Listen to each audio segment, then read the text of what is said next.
I'm so glad for the questions, but we have a lot to do, and we will discuss and we can have conversations going forward. This is what the front looks like. This is what the back looks like. So, ladies and gentlemen, should you write big or small?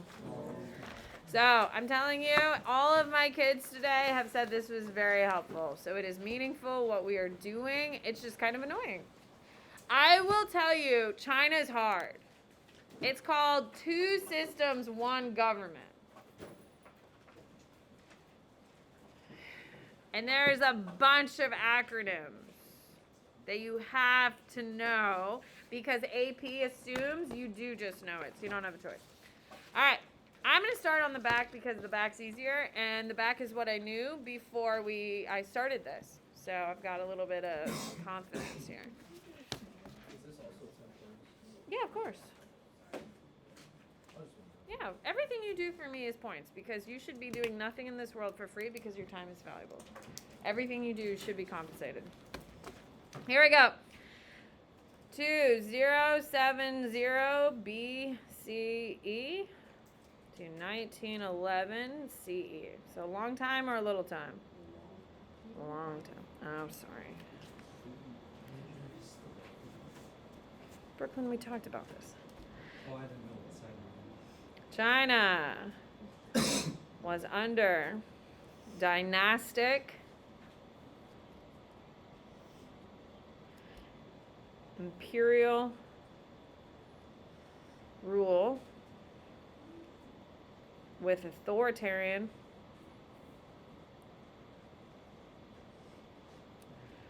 emperors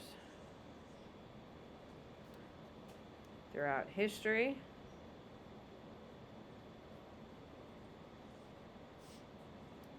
China used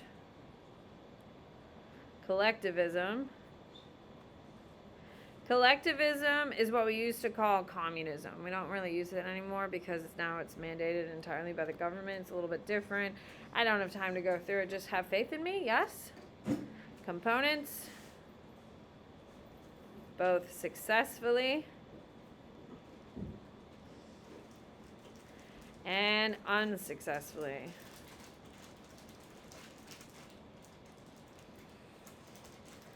Okay, your next year is 1911. Creation of the Republic of China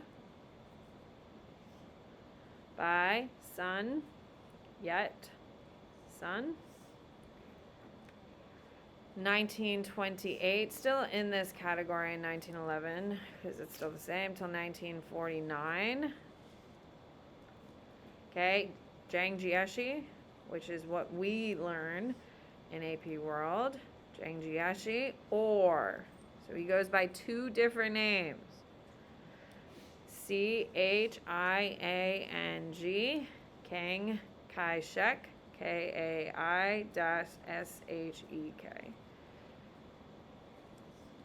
Okay, so Zhang Jieshi goes by 2 names, and you need to know both. Leads the Republic of China.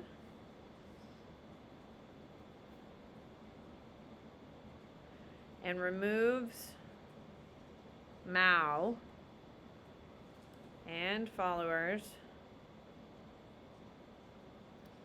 from China. And if you are in my AP World class, you know this is the beginning of what we call the Long March. Okay. All right. 1949 is the next year. 1949. Of course, you should have known I casually mentioned a guy named Mao. We're coming back for him. Mao Zedong overthrows the Republic of China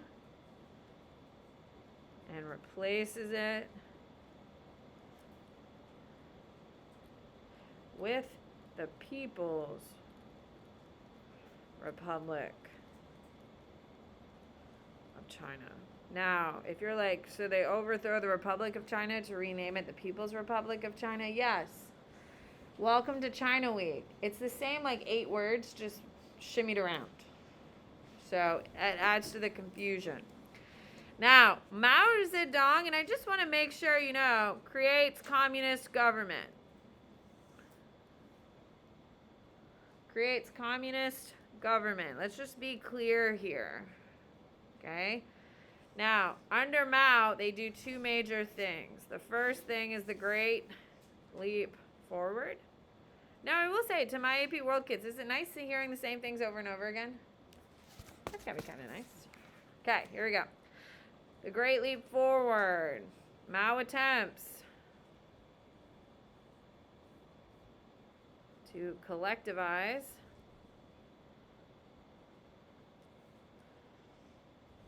the land. Epic failure. It means the government takes over all the territory. It's a complete failure. 20 million people die. So, things going well or not well? No, people start rebelling.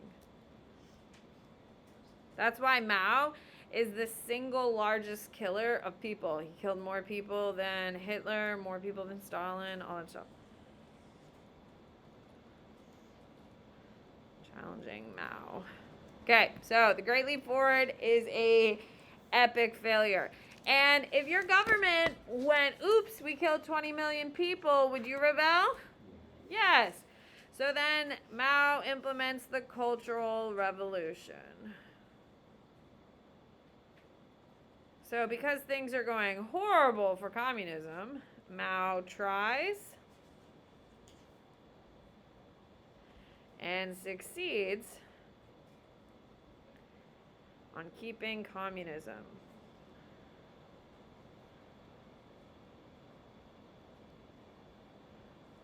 By killing / jailing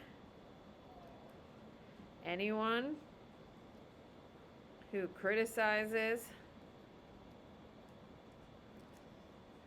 him or the government. Okay? It rearranges. What is the matter, Brooklyn? Just stops his oppositions. Yeah, he literally just kills them in the street and makes a big sign, and anyone who... Huh? Doesn't have a stop. I can't. I don't even know what you're talking about. All right. So, 1949, Mao comes into power. Not in 1949, but under Mao, you need to know about the Great Leap Forward and the Cultural Revolution. Ladies and gentlemen, there's a lot to unpack here.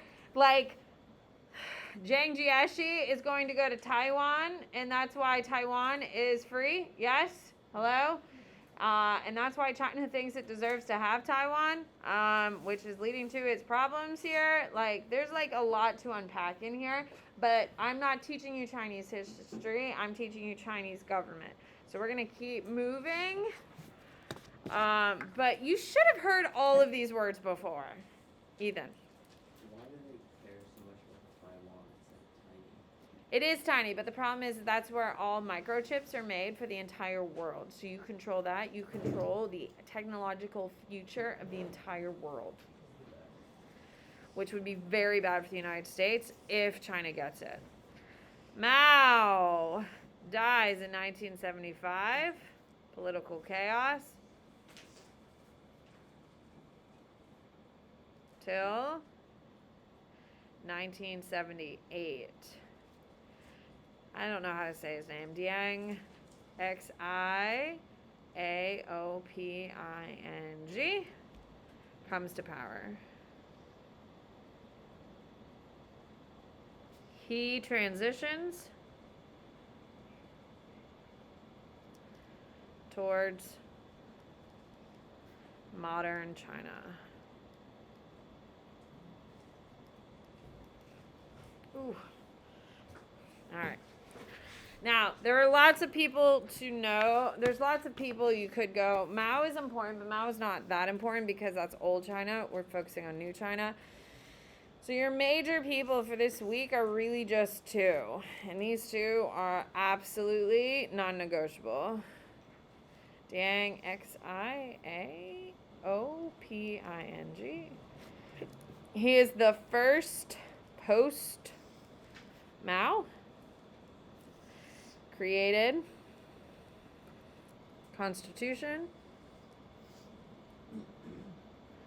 and plans to liberalize the economy, parentheses, capitalism, leads till 2014. Next, you have Xi Jinping.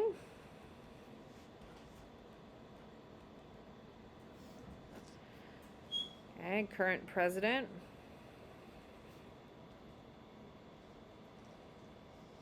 Of China.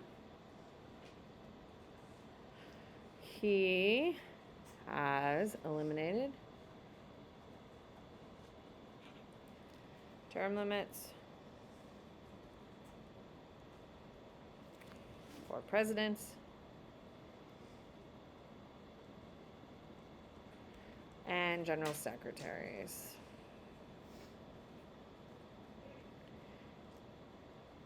If you're wondering what those positions are, oh my God, and isn't convenient? The president eliminates term for presidents. Isn't that just wild? All right. There you go. There's your history.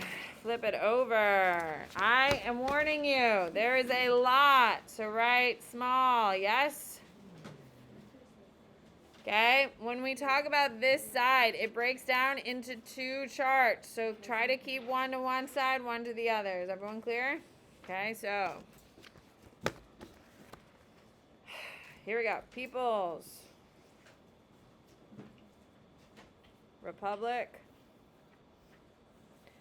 of China. Okay, you need to know it is called the PRC. You have to know your acronyms. They assume you know them and they'll just say PCR. PRC. Why do I keep saying PCR? Ugh. Anyway, you need to know they have a president, but it is not a presidential system. You need to understand that. It's a lie. They are selected by NPC, and it's a 5-year term. If you are sitting there thinking, Miss Bennett, what is a NPC? Oh my God, let me tell you. How fun. It is the National People's Congress, also known as the NPC. Need to know that acronym.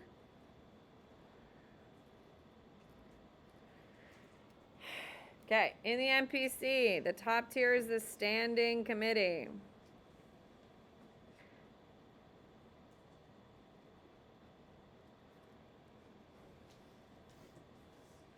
Okay, it has 150 members, and it interprets Constitution. Then you have the General Assembly.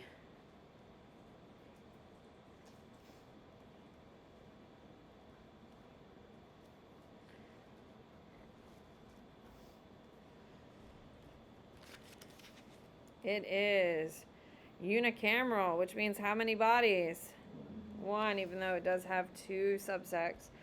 Okay, they select president and of the PRC, and the Supreme Court chief.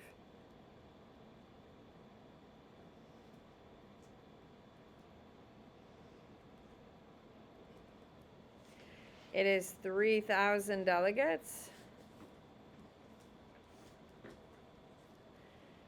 And they meet twice. They meet 2 weeks a year. Sorry, 2 weeks a year. So, ladies and gentlemen, if this body only meets 2 weeks a year, how effective is it? No. So put a star. It's ceremonial. Ceremonial equals no real power. Have you ever seen a very prettily draped red room where Xi Jinping is sitting around with a bunch of really organized, nice rows? That is the National People's Congress. Don't worry, I've got pictures for you on Monday. Okay, so we have the National People's Congress. Then we have something called the State Council.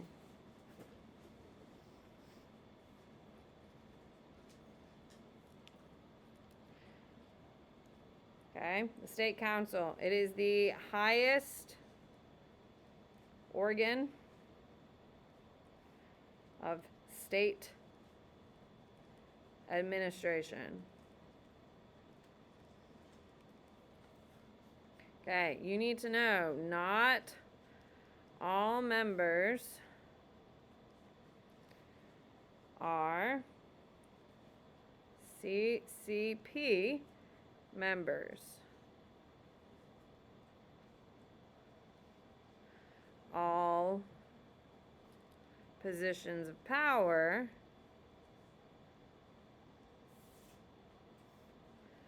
are, and I'm going to underline are, held by CCP members. You need to put a star, largest branch of government. It's the bureaucracy.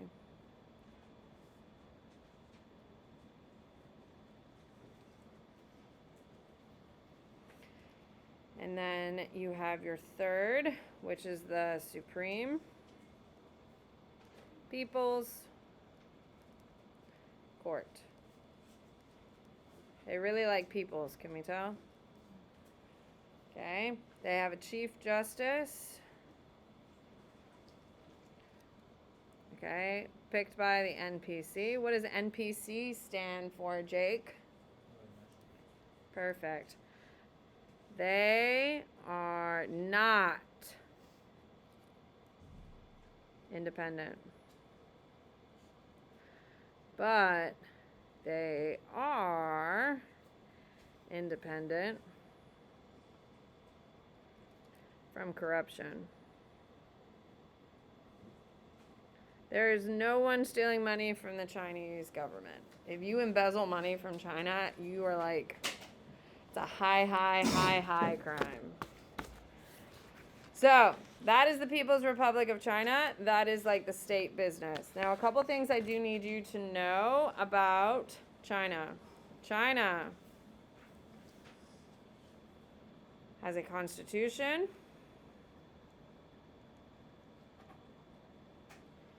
But it's not a constitutional government.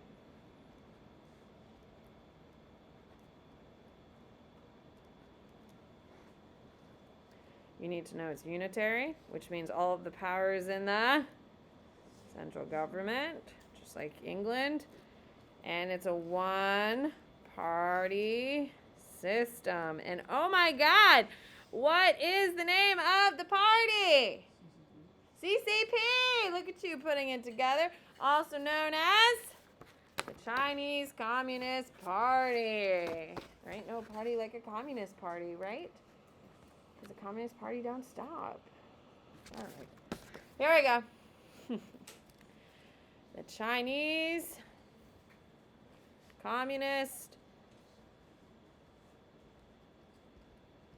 Party, also known as the CCP. CCP. The CCP has two top positions, the General Secretary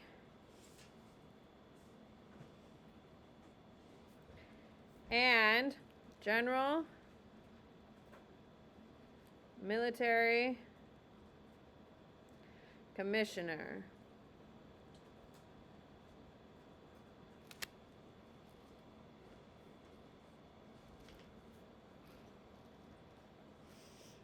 Okay, the General Military Commissioner is selected by the NPC. What is the NPC, Emily? Perfect. And they control, in quotes, the People's Liberation Army, which of course has its own abbreviation, which is the PLA. Are we enjoying all the acronyms? I hope we are. So, in the Chinese Communist Party, there's something called the POLITIBURO Standing Committee.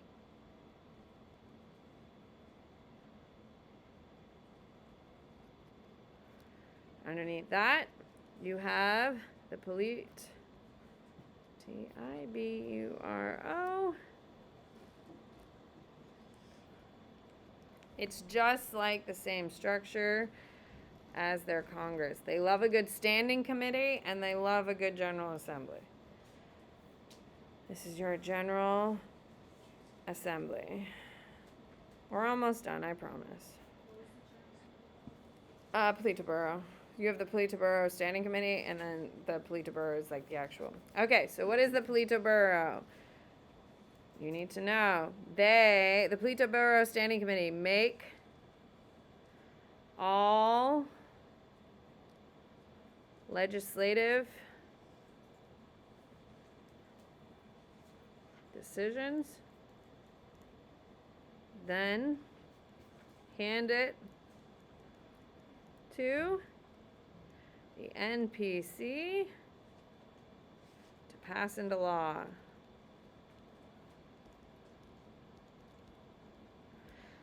Okay, and then your Politburo, they are actual politicians who debate and argue new policy ideas. There you go. Okay, a couple things you do need to know. Hopefully you see, if you want real power in China, do you want to be in the People's Republic of China or the Chinese Communist Party? Chinese Communist Party is the one who actually has power. Okay, so abbreviations, ladies and gentlemen. The abbreviations to know. You have to know these. You cannot not. You have PRC, which is the People's Republic of China. You have the NPC, which is the National People's Congress. You have the CCP, which is the Chinese Communist Party. And then you have the PLA, which is the People's Liberation Party. Army.